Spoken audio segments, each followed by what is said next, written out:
I saw they were actively lying about the narrative. So what I found in the manifesto was, no, he was no right-winger. Everyone's always a radical right-winger. He's some crazy incel who hates women.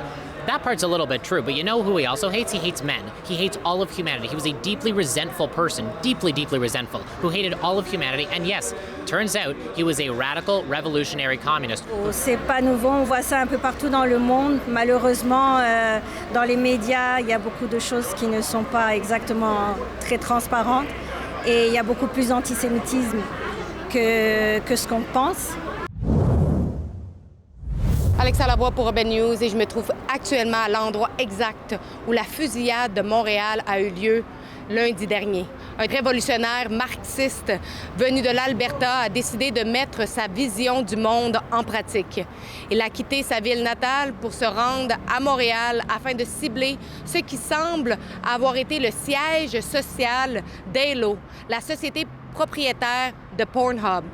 Alors que les médias traditionnels qui ont reçu en primeur le manifeste de 104 pages ont littéralement passé sous silence ces éléments marxistes d'extrême gauche et antisémites. Mais nous, à Rebel News, nous avons publié les véritables éléments contenus dans ce document et rendu le manifeste accessible au public. Nous ne l'avons pas fait pour faire la promotion de ce manifeste odieux et répugnant, mais parce que nous estimons que le public méritait d'y avoir accès. Les médias traditionnels continuent, selon nous, à présenter une version incomplète. Lors de cette attaque, le courageux policier Mohamed Lamine Ben Redouane a perdu la vie dans l'exercice de ses fonctions. Un résident juif, Michel Mitzrahi, a également été pris entre deux feux et a été tué en tentant également de sauver des vies. Ce soir, des citoyens se rassemblent ici pour rendre hommage à ces deux hommes qui ont perdu la vie.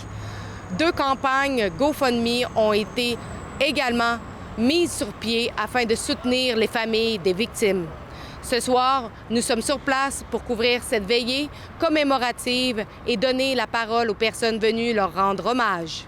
Everybody here and everybody that heard about this tragedy would never think it would happen. It would never happen here in the midst of our community. And when I say our community, I don't mean the Jewish community alone. It's the community of Montreal. It's a tragedy, but at the same time, we have to find the good in the tragedy. And so at the end of the day, you had an Algerian Muslim man rushing into a predominantly Jewish neighborhood, and he knew it, to save Jews. And at the end of the day, I think it needs to bring our communities together and say we're all the sons of Abraham and we need to come together. And there's going to be crazy, there's going to be evil, but if we come together, we can overcome that. Écoutez, on est tous très affectés. Je pense que c'est pas juste la communauté juive et la communauté musulmane, c'est la communauté de Montréal et la communauté du monde quand on voit des actes comme ça. I don't think anyone would have stepped up and tried to protect others and other families from the shooter. So honestly, I think these two souls are very special, and that's why we're here today, to unite, to commemorate them, to thank them for what they did. Il n'y a pas de mots pour exprimer la douleur, la tristesse, le désarroi vraiment qu'on ressent d'être à Montréal et de vivre une situation comme telle. On voit les choses se dérouler, on le voit ailleurs, et on se dit à Montréal, ça devrait pas arriver ce genre de choses. First of all, it's a horrible tragedy. You know, my heart goes out to the family. This man, I'm getting an idea. He was a true hero. He risked his life. He sacrificed his life to save at least 5 innocent people, women and children. And you know, we owe that is what. That is truly the epitome of a good Canadian citizen. We know that he has a place of wholesaler of suit, and I spoke to him. I told him, Michel, I'm going to see you on Monday because I'm looking for suit. And he says, okay, come. And the next day he came here, and then he came here. He actually picked up the milkshake. He went out, and then after it happens, what happened. So we are very, very sad. He was an amazing guy. We knew him. That's it. So all the community right now, it's triste, we say. Les tireurs, ils tiraient des balles. J'ai paniqué, il y avait 40 balles. Donc j'ai paniqué, j'étais comme alors j'ai couru et mon ami Michel il a acheté une boisson ici, il a sorti pour voir ce qui se passe et finalement il est venu ici là et les policiers il a croyé que c'est un terroriste quoi, il a tiré sur le côté gauche et puis il a tombé. J'ai jamais cru à ces quartiers là ça va arriver ça, c'est un vrai cauchemar. Il était bonne personne ces gars-là, très gentil, chaleureux. Aimé par tout le monde, pas de mots à dire. Pour moi, c'est comme pas un copain, c'est un frère. Et le tueur, il avait un objectif, pas tuer des gens, il voulait tuer les policiers, à mon avis. Parce que mon ami, il marchait, il a tout touché à lui, il pouvait le tuer, il n'a rien fait à lui. We live in a world unpredictable with all kinds of issues. Somebody told me, Leon, what do you think it's going to happen again? Unfortunately, you know, it's a hard question to answer, but we hope not. But you never know what things happen. How it makes me feel very, very sad that we lose a policeman that came to help citizens and rescue people, and he loses his life. And a bystander passing by, a nice gentleman whom I know very well, also lost his life just by being at the wrong place at the wrong time. Le monsieur juif, je le connaissais pas, mais je le voyais souvent dans l'ascenseur. Et toujours souriant, il venait s'acheter une voiture de l'année, il aimait la vie, il croquait la vie. Ouais, j'aurais aimé le connaître plus, honnêtement.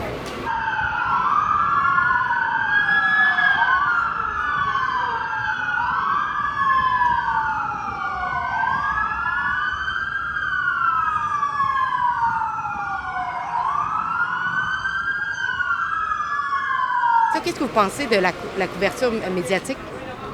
Écoutez, je ne peux pas me prononcer sur vraiment l'intention, mais ce que je peux dire, c'est que c'est juste facile.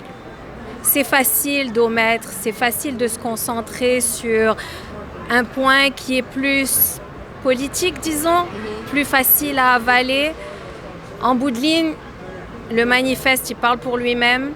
Honestly, I did read the manifesto, 104 pages. It was very disturbing. I'll talk about on my opinion on the anti-Semitism part, the fact that they left that out, anti-Zionism. The fact that I was prompted to read one of the most disturbing things I've ever had to read, the manifesto, is not because I wanted to, because I was curious or anything, because I knew for a fact that the media, the mainstream media in Canada, the liberal media apparatus, CBC, CTV, City News, Global News, I can go on, they were going to lie about it. They were actively lying. And now that I read it, I saw they were actively lying about the narrative. So what I found in the manifesto was, no, he was no right-winger. Everyone's always a radical right-winger. He's some crazy incel who hates women. That part's a little bit true, but you know who he also hates? He hates men. He hates all of humanity. He was a deeply resentful person, deeply, deeply resentful, who hated all of humanity. And yes, turns out he was a radical revolutionary communist who wanted to radically overthrow what he calls high capitalism, not even low capitalism, high capitalism, which is what we have in the West. He wants to get rid of all private property. He wants to get rid of all forms of currency. I wouldn't say that the entire, crime was focused on, the Jewish community, but I will say that this is a very prominent Jewish community. A lot of Jews live here, and I wouldn't say there's no connection, and I think it's a very important part to mention. I think there's always going to be crazy people. Unfortunately, this shooter, I would just qualify him as mentally unstable, and you combine that with a high-powered weapon, and you're going to have a tragedy. But I'd rather focus on the living and bringing communities together rather than focusing on a deranged person who was evil. C'est pas nouveau, on voit ça un peu partout dans le monde. Malheureusement, dans les médias, il y a beaucoup de choses qui ne sont pas exactement très transparentes et il y a beaucoup plus d'antisémitisme que ce qu'on pense. His suggestion on how to start this revolution is to distribute flyers and distribute signs and commit acts of vandalism while you're masked, because of course you got to mask up, you're on camera. That was a sign that you literally saw at Concordia. So the same literature that you see at Concordia, that's commonplace at college campuses, you see in the manifesto, which is terrifying and dangerous, and evil that the media did not cover this. He's incredibly anti-Western. He loathes Western civilization, so much so, in the first page of his manifesto, he makes it very clear that if this manifesto is to get to any non-Western nation, he encourages them not to commit any violence, not to do any harm. He only intends this to destabilize the West. That is his only intention here. So I pray that Montrealers from every background, of every creed and every religion, Montrealers from all neighborhoods and all colors, that this moment of darkness brings us together to stand tall and stand united against hate and division. Do you have any concern that this kind of crime of people adhering to that kind of manifesto will act again? Yeah, I mean, he's definitely not the only one who has this way of thinking, and it's very scary to think that his message is going to reach other people.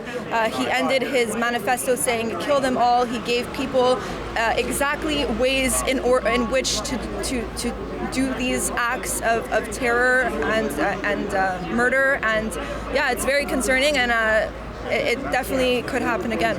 The problem is I'm not only concerned, I know for a fact that this kind of ideology is commonplace on college campuses, so the groundwork that brought someone like this to commit such evil is there at Concordia, at U of T, at every major university, not only in every major city in Canada, but every major university in Canada and in America, specifically in Canada, and specifically places like Concordia, the most anti-Western university in North America. These ideas are commonplace. So if I think that this is going to happen again, of course I do, because there is a university system in academia, and no one has these stones and the moral backbone to actually combat this ideologically. These kind of ideologies are commonplace. So of course, violence is praised at Concordia. It's touted as resistance. So yes, I'm very worried, and I really think that if we don't do something now, then obviously something is going to happen again. I hope not.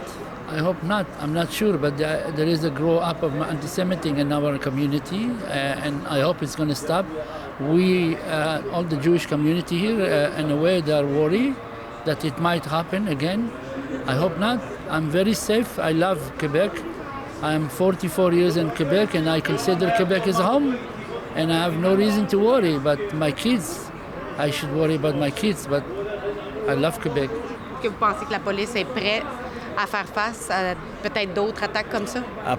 Moi, à mon expérience, à un moment, les policiers ils n'ont pas beaucoup d'expérience. Ils ont laissé les gars shooter. Il a été shooté 8 heures par terre. Normalement, il doit envoyer l'ambulance pour essayer de sauver la vie. Et puis il a laissé par terre. C'est pas normal.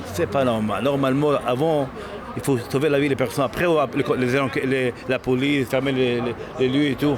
Ça, c'est inacceptable, à mon avis.